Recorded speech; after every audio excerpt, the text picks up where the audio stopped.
मोटाई पी के सुधावा के दूधावा है। राजा गईले मोटाई पी के सुधावा के दूधावा है। सजिया सवेरे खाले किसमिस काजू दूधावा। सजिया सवेरे खाले किसमिस काजू दूधावा। सैया गईले मोटाई पी के सुधावा के दूधावा है। राजा गईले मोटाई पी के सुधावा के दूधावा है।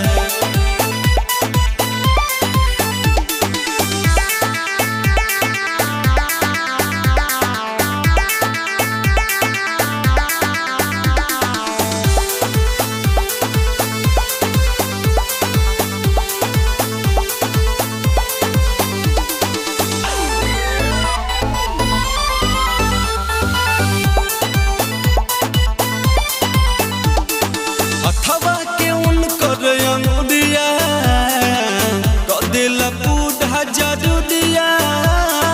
जहाँ दोनियन बाट चेहरा देखी खनक जहल चूड़िया।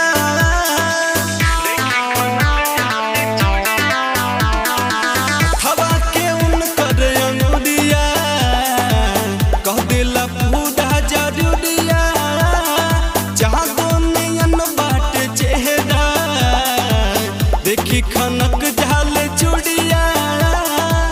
देखी खनक झाल चूड़िया। बड़ा निक लागे उनका चेहरा के लुकावा है। राजा गईले मोटाई पी के सुधावा के दूधावा है।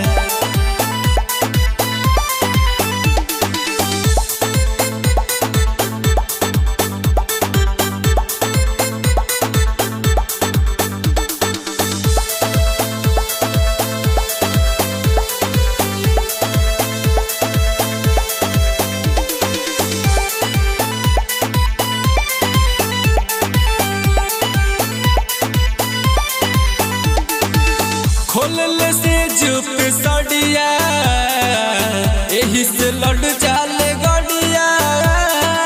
सजही से घर में घुसा के ठोकेल कीली के बड़िया।